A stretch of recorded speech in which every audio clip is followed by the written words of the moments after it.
আমাদের ইব্রাহিম ভাই মা বোন ভাই চাচারা আছেন এখানে।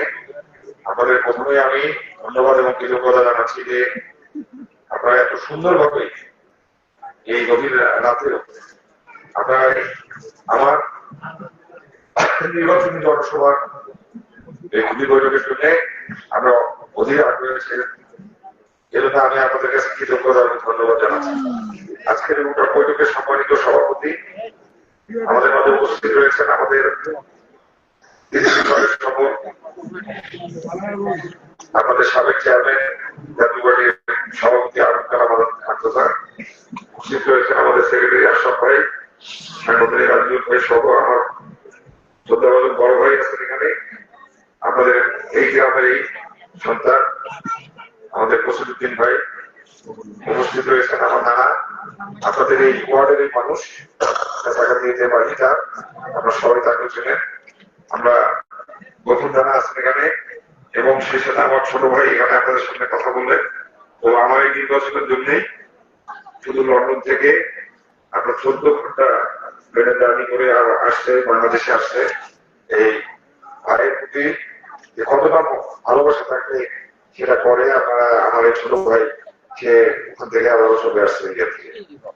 এবং আরো যারা নেতৃবৃন্দ এখানে আছেন, আজিজ ভাই সকল অধ্যক্ষ আছেন, আমাদের যুব সমিতির নেতৃবৃন্দ আছেন, আমাদের যুব সমিতির উপজেলা সভাপতি, সাধারণ সম্পাদক সহ আমার প্রতিনিধি হিসেবে আমার ভাই আছেন। সকলের প্রতি আমার সালাম, আসসালামু আলাইকুম ওয়া রাহমাতুল্লাহি ওয়া বারাকাতুহু।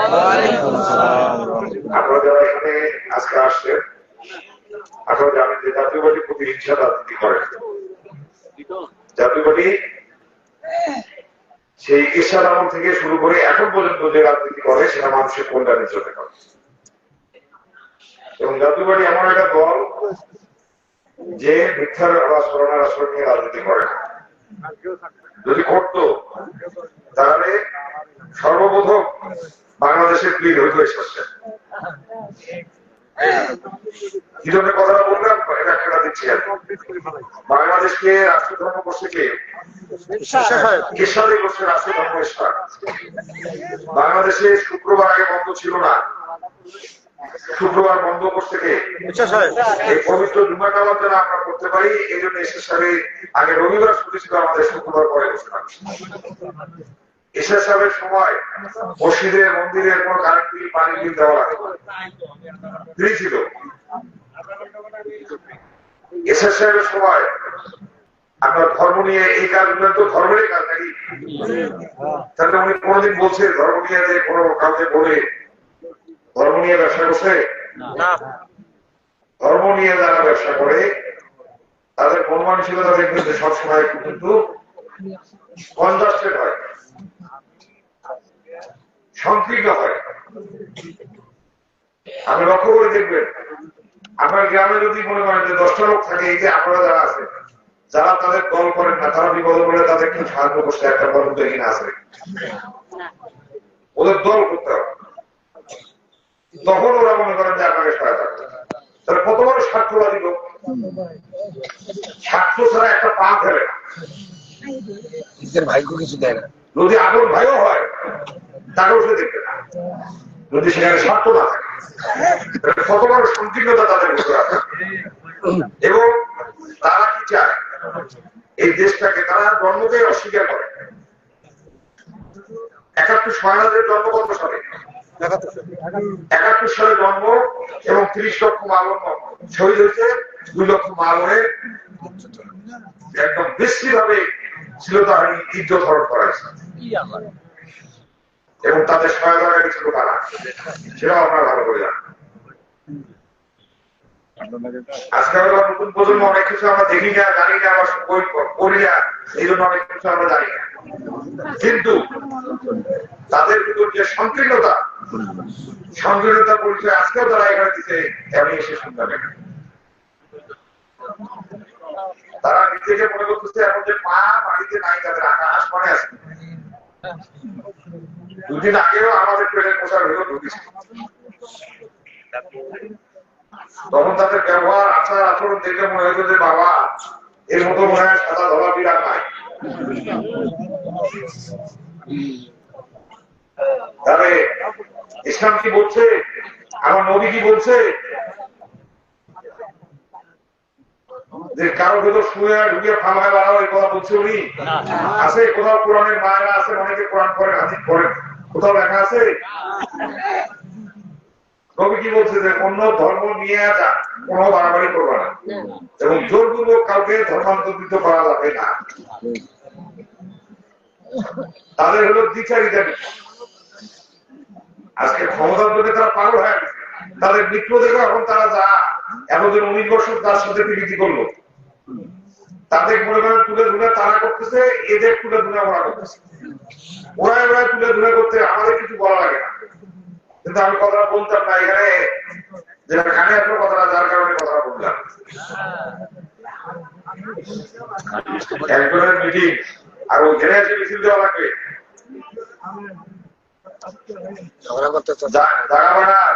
আমরা যে এখানে ভাসি আসছি, মাটি পুড়ি আসছি, জাতীয় বাড়ির সাথে লাগতে আসবেন না, স্পষ্ট বার্তা আমি দিতেছি। আজকে অন্য কোন দলের সাথে কি করবেন সেটা অন্য ভিন্ন বিষয়। রংপুরের মাটিতে জাতীয় বাড়ির সাথে লাগতে আসে। জাতীয় বাড়ির লোক ভদ্র নম্র, জাতীয় বাড়ির লোক কারো পায়ে মারা দিয়ে ঝগড়া করে না। আজকে যে শিক্ষা, যে কথা বলিয়া ক্ষমতা আসতে চান, এখন মনে করেন যে আবার সে কথা থেকে সরে গেছে। ওরা বলছিল যে আমরা ক্ষমতা আসলে কি ইসলামী শরিয়া প্রতিষ্ঠা করবো, কিন্তু এখন কি, এখন বলতেছে যে না, আমরা ইসলামী শরিয়া ক্ষমতা গেলে প্রতিষ্ঠা করবো না, আমরা গণতান্ত্রিক রাষ্ট্র প্রতিষ্ঠা করবো, জাতীয় সরকার গঠন করবো।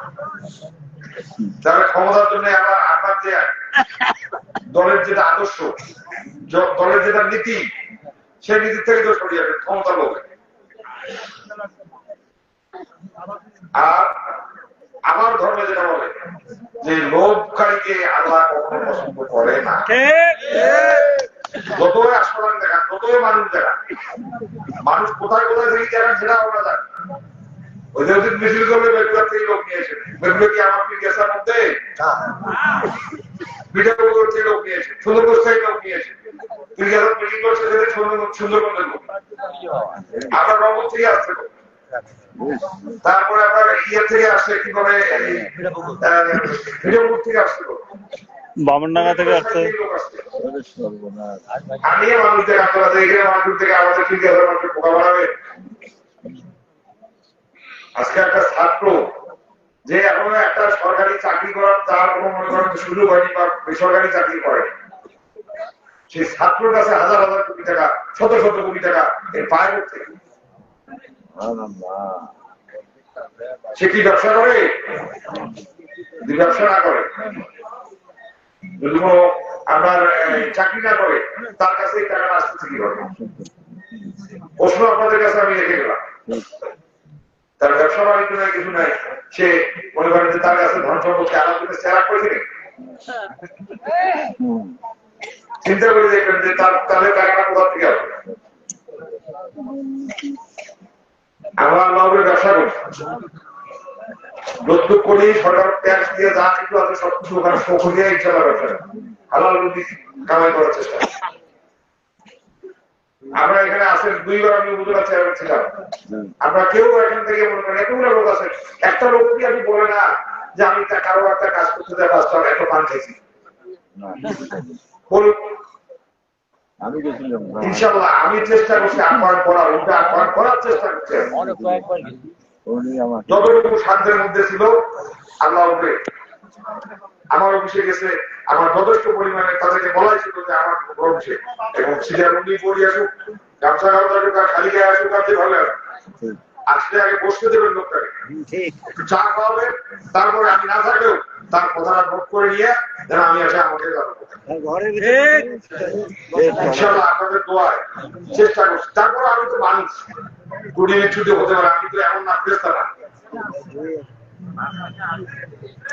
যদি কেউ আমার সাথে আপনারা পারেন যে আমাদের আমরা গ্রাম এটা মিজানুর রহমান আমার বাবা ছিলেন, বাবাও আমাদের মনে করেন যে এই ইউনিয়নকে আমরা জন্ম যদিও আমাদের ইউনিয়নে পারুল বলি না যে আমার বাবা যে বাবার সে দুইবার চেয়ারম্যান হয়েছে, আমি যে দুইবার হয়েছি তোমারই মনে করেন যে আমাদের এই পারুল খাদি এই জায়গাটা কিন্তু আমরা চেয়ারম্যান। এখানে কতবার মনে করেন যে উপজেলা ভোট হয়েছে, আর কারণ হয় আমাদের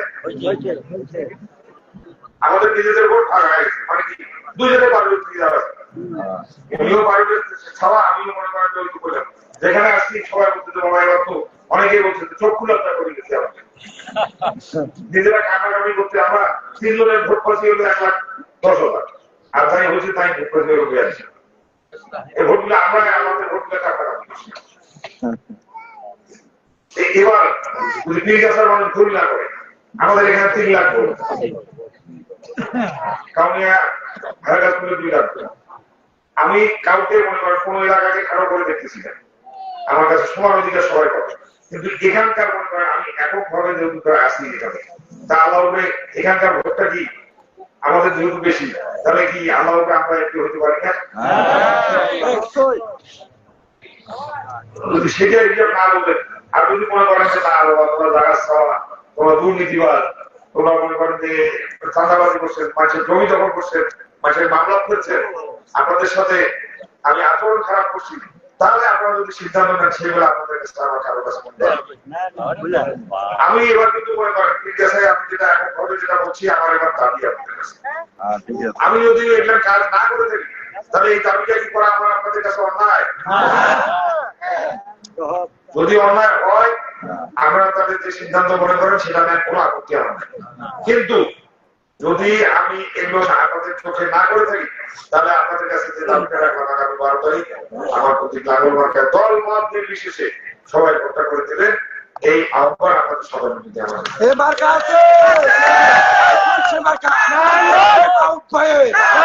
12 তারিখে জয়ের মালা পরিয়ে দেব। এবং বড় ভাই যে কথা বলছে এখানে একটা কবরস্থানের বিষয়ে বলছেন উনি, আরেকটা বলছেন হলো রাস্তার বিষয়। ইনশাআল্লাহ আমাদের কাছে তো বললাম যে মায়ের চেয়ে মাসির দরদ তো বেশি হবে না, আমার যে দরদ আপনাদের প্রতি হবে অন্য যে কেউ হোক মনে করেন তার দরদটা অত সহজে আপনাদের দিতে হবে। এই জন্য ওই কাজগুলো নিয়ে রাস্তা, কবরস্থান, সামাজিক যে বিষয় আছে যেখানে আমাদের প্রাণের দাবি আছে, ইনশাআল্লাহ কেউ ঘাবড়ানোর কোনো কিছু নেই। আমরা ইনশাআল্লাহ আমি এর বিরোধী হই, এই কাজগুলো ইনশাআল্লাহ অবশ্যই অবশ্যই হবে। এই কারণে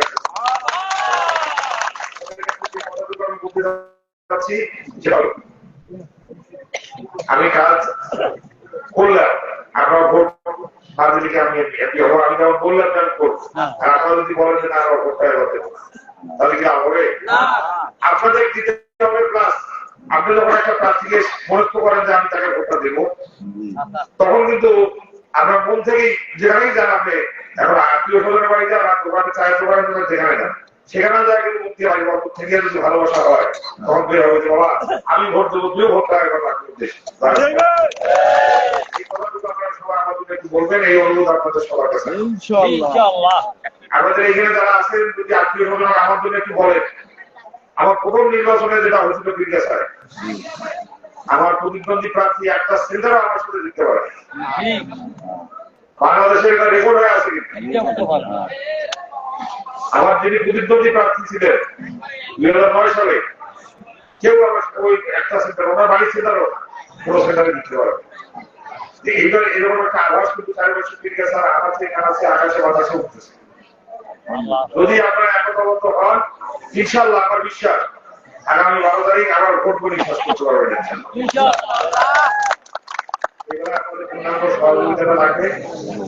আমি যেহেতু আরামের টাকা খাই না এবং আমার শপথে যেহেতু যে আরামের টাকা আমার নারের উপর না ঢোকে, আমরা আমার যতটুকু আছে এর মধ্যে সন্তুষ্ট থেকে আপনারা আমার জন্য যদি এই নির্বাচনটা আপনারা করেন তাহলে দেখা যাবে যে একজন লোক যদি আজকে আসে আপনাকে 500 টাকা দেয় আর আপনি কোনো কাজে যদি তার কাছে যান তখন আমার চোখের মুখে হবে, চোখের চোখ হবে, তখন কিন্তু আপনি নিজেও রপ্তান করে যাবেন আর সেও মনে মনে ভাববে যে আজকে তো পাই গান করা ওই সময় আমার কাছে হঠাৎ করে টাকা নিছি আর তোর গান করো ঠিক আছে ওদের কেমন করে আপনাকে ক্ষতিগ্রস্ত করা যায় সে মাথায় তখন ওই চিন্তা রাখবে। আর তখন আপনার এই পবিত্র আমানতটা আপনি কারো কাছে কোনো উপর না নিয়ে কোনো কিছু বিনিময় না করিয়া আপনি ভোটটা দিলেন, তখন আপনার কথার জবাব দিতে সে বাধ্য থাকবে, আপনার কাজ করতে সে বাধ্য থাকবে। তাই আপনাদের কাছে আমার অনুরোধ, আপনারা এলাকার ছেলে হিসেবে আপনারা সবাই সুন্দরভাবে আগামী 12 তারিখ সকাল সকালে একটু দিয়ে আপনাদের মূল্যবান ভোটটা আমাকে দিবেন। এবং আমি পীরগাছাটাকে আমার পরিকল্পনা যেটা, আমি পীরগাছাটাকে একটা স্বাস্থ্য সেবার উন্নতি ঘটাতে চাই। পীরগাছায় আজকে মানুষ এমন কোনো বাড়ি নেই, এমন কোনো ঘর নাই যেখানে প্রতিদিন ওষুধ কেনা হয় না। ওষুধ ছাড়া বাড়ি আছে, চিকিৎসা একটা ভালো জায়গা তো লাগবে। সেই মেডিকেলটাকে আমি একটা পর্যায়ে নিয়ে গেছি পীরগাছা মেডিকেলকে, কিন্তু সেটাকে আরো উন্নতি করার জন্য আমাদের দুর্বরা সেবা প্রচারের জন্য যেটা করা দরকার সেটাই ছিল। আমরা দক্ষিণবঙ্গের মানুষ দুটিতে ঘর থেকে তাদের সন্তানদেরকে দেশের বাইরে পাঠায়, সেটা কিন্তু এমনি এমনি না, প্রশিক্ষণ নিয়ে পাঠায়। তারা একটা ছেলে দেয় 3 লাখ 2 লাখ 3 লাখ টাকা বেতন পায়। আর আমাদের এখান থেকে যাদেরকে আমরা বিদেশে পাঠাই তারা যায় 30-40,000 15,000, 4-5 বছর তাদের টাকা তুলতেই থাকে। যে টাকাটা দিয়ে দেয় সে টাকাটা তুলতে 3-4 বছর থাকে। তাদেরকে কর্মমুখী শিক্ষার মাধ্যম দিয়ে প্রশিক্ষণের ব্যবস্থা করে তারা যেন দক্ষ ট্রেনিং নিয়ে এখান থেকে বিদেশে গিয়ে আমাদের পরিবারের জন্য সচ্ছলতা ফিরে নিয়ে আসতে পারে, সেই ব্যবস্থা করে দিচ্ছে। আপনারা যারা আছেন এখানে কৃষকের, আপনারা জানেন কিছুদিন আগেও কিন্তু কৃষকের পাশে সার দল করে সার বিক্রি হয় না, ডিলাররা খুব আটকে ব্যবসা ছাড়িয়ে দেবে, ডিলারি করা যাবে না। কিন্তু এই সারের জন্য কিন্তু জীবন দিচ্ছে 11 জন কৃষক। আমাদের মনে আছে কিনা যায়, আমরা 3.5 করে আটক করছি রাস্তার মধ্যে, আটক করি যখন অনেক টাকা দিয়ে কিনে নিয়েছি। হ্যাঁ, মারা গেছে, ওনার বাড়ির সঙ্গে আমরা 3.5 টাকা আটকে করে ওই যার সার ছিল তার যে মূল্যে সরকারি টাকা দিয়ে আমরা 3.5 টাকা কিনে সার। কৃষক যেন আমাদের এখানে কৃষি নির্ভর অঞ্চল, কৃষক যেন সঠিকভাবে সার এবং কৃষি পণ্য ভর্তুকি পণ্যগুলো যেন সুন্দরভাবে পায় সেই ব্যবস্থায় নিশ্চিত করবো। কয়েকদিন আগে তো মনে করেন যে এই আলু করা করছেন 50 টাকা 60 টাকা 70 টাকা 80 টাকা পর্যন্ত বেশি দিয়ে সার কেনা লাগেনি আপনাদের। এটা একটা সিন্ডিকেট করে তারা আমাদের এই টাকা এই যে সরকার আছে এরা দেশটাতে মনে করেন যে পরিমাণ দুর্নীতি করছে 1.5 বছর, বিগত সরকার দুর্নীতিকেও তারা ছাড়া গেছে। গল্প বললাম আপনার বেড়ার কাছে আপনার পড়াশোনা করতেছে বা কেমন পড়াশোনা শেষ করছে, তাও কি টাকা আপনার কাছে দিয়ে চলে না, সে নিজে টাকা খাবার জন্য কোনো কাজ বাজ না থাকে, প্রতিদিনে তো আপনার কাছে আপনার টাকা পায়। আর এরা মানুষ পরিমাণে আজকে নির্বাচন করতেছে কোটি কোটি টাকা, তাদের টাকার কোনো অভাব নাই। মনে কত বড় শিল্পপতি। এই জিনিসগুলো যদি আমরা বিশ্লেষণ না করেন তাহলে আমাদের নিজের পায়ে নিজে তুলে ধরা, আপনাদের ধোঁকাবাজি দিতেছে বিভিন্ন। কোরআনে স্পষ্ট ভাষায় বলা আছে যে যদি আপনি আল্লাহ তাআলার কোন বাণীকে মিথ্যা প্রমাণ করার জন্য যদি আপনি কোথাও ব্যবহার করেন, ধর্ম নিয়ে ব্যবসা করেন, তাহলে আপনার ইবাদত এরা তো ধর্মকে নিয়ে আপনার ব্যবসা করছে। আপনার বাড়িতে রাত্রে যাইতেছে, আপনার বাড়িতে মনে করেন খাইতেছে, খায়া সুযোগ বুঝিয়ে দেখে আগে যে এখানে কথা নেই, কথাটা কোয়া যাবে কিনা। যদি দেখে যে কোয়া যাবে সেখানে কয়, আর যেখানে কোয়া যাবে না সেখানে কয়। আজকে 54 বছর দেশ স্বাধীন হওয়ার একবারের জন্য ক্ষমতা আসা লাগতো না, আসতে পারলো না। একটা মা বোনেরা জানে যে তারা ক্ষমতায় আসলে আফগানিস্তানের মতো বাড়ি থেকে মা করতে পারে। এটা বাস্তব কথা। বাড়িতে বাড়ি যদি দিত তাহলে কি তারা আজকে ওই যে ফেসবুকে ইশারা দিয়ে কথা বলে যে চাকরি যারা করে তারা আধুনিক বলতে, এই কথাটা বেলচ্চার মতো বলছে। ঢাকা সারা বাংলাদেশে মিছিল মিটিং হচ্ছে উত্তর, এখন বলতেছে যে ওরা আমি করিনি, আমার ইয়ে অন্যজন। আর বাবা আপনার ইয়ে কেমন অন্যজন করছে। আবার কালকে পরিবার এটা না বাদ দিলেন। গতকালকে আবার বলছে কি স্বাধীনতা ঘোষণা করে দিও বাবা না ওখানে বলে অলি আহমেদ বলে প্রথমে বলে স্বাধীনতা ঘোষণা করছে যে রিভল্ট মানে আমি রিভল্ট মানে হচ্ছে বিদ্রোহ আমি বিদ্রোহ করলাম ওই বিদ্রোহটা করে স্বাধীনতা ঘোষণা করে মানে মাথায় যে কি আসতেছে না আসতেছে আল্লাহ মানে ক্ষমতা দেওয়ার জন্য কি বলতেছে না বলতেছে পাগল হয়ে গেছে তারা মনে করেন আজকে কয়েকদিন আগে আপনাদের এক মন্ত্র দিল এখন আবার যদি তাদের যা জিজ্ঞেস করি এখন তো তোমার বাগা নাই কি কর বাগা নেই আমার ওইটাই বাগা তোমার বলে ওইটাই বাগা বাগা চেঞ্জ হয়ে গেল তারা এখন বলতেছে আপনি জিজ্ঞেস করলে বলবেন যে আমাদের বড় বলে বলে লোক দিয়ে বলছে আমাদের ওইটাই বাগা তাহলে কয়েকদিন আগে মানুষকে একভাবে বুঝলেন আর আজকে আসে আরেকভাবে বুঝলেন এবং যাদের সাথে তাদের আবার বলতেছে তারা বলতেছে যে তাদের সাথে ভোটটা খালি হয়েছে আমাদের এই ভোটের কারণে কোনো আদর্শ মিল নাই আমাদের সাথে আজকেও হুমকি দিচ্ছে যে আমাদের সাথে যদি ইয়ে হয় আমরা আপনাদের ভোট থেকে বাইরে আসবো আজকেও হুমকি দিচ্ছে যে আমাদের আদর্শের সাথে যদি না বলে আপনাদের আপনার এই ভোট আমাদের নাও থাকতে পারে ভাঙতে পারে তারা ক্ষমতায় যাওয়ার লোভে এই কাজগুলো করতেছে এই ছাত্রগুলোকে ব্যবহার করছে তারা এই ছাত্রগুলোকে ব্যবহার করতেছে সিঁড়ি হিসেবে ব্যবহার করিয়ে তারা ক্ষমতায় যাইতে চাইছে যাই হোক আমি আর কষ্ট দেবো না আপনাদেরকে আল্লাহ করে 12 তারিখে আপনারা যারা আছেন আপনারা এক বাক্যে আমার বাবাকে যেভাবে ভোট দিচ্ছেন আমাকে বিগত দিনে যেভাবে দিচ্ছেন একটা বারের জন্য এই এমপিটা আপনারা বানান আমাকে ইনশাল্লাহ এমপি গিরি কাকে বলে ইনশাল্লাহ আপনাদের মাঝে সেটা আমি দেখা দেব আমার আপনাদের ভোটে নির্বাচিত হলে আল্লাহ করে আমি আপনাদের সেবক হিসেবে থাকবো ভাই হিসেবে থাকবো শাসক হিসেবে ওই ডিসি এসপি এগুলোর মতো আমাদের ভাই ভাইটা আমাদের হিসাবেই আমি আমাদের সেবক হিসাবে থাকবো এই প্রতিশ্রুতি আপনাদের আমি আবারও দিচ্ছি বিগত দিনেও দিচ্ছি আবারও দিচ্ছি আর আমার কিন্তু কোনো পালানোর জায়গা নাই আমি কালকে কিন্তু আমার কারো ঘর করে পারবো আমি যে বাবা আমি তো চলে যাবো আমার খুব বেশি দূর এই খেলাধুলাতে বসে আমার বিদেশেও কোনো বাড়ি নাই ঢাকাও কোনো বাড়ি নেই আমার যে বাড়ি আছে একটা আর রংপুরের মসজিদের সামনে সাথে একদম মসজিদের সাথে রাখা বাড়িতে আমার বাচ্চারা যদি পড়াশোনা করে ওখানে আছে এই পর্যন্ত আমার তো এর বাইরে পালে যাওয়ার আমার রাস্তা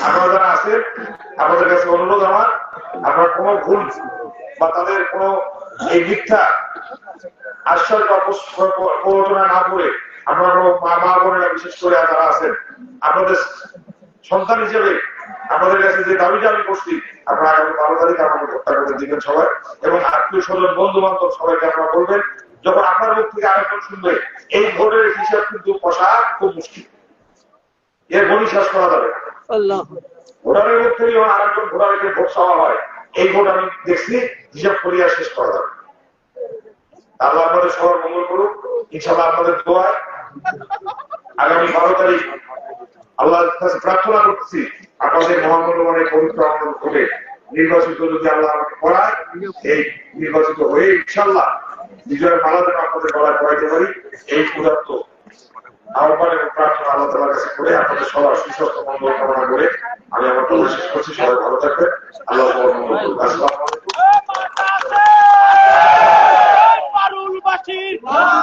সবার সেরা 12 তারিখে মাহবুব ভাইয়ের বিজয়ের মালা পরিয়ে দেব এবার কাটা কি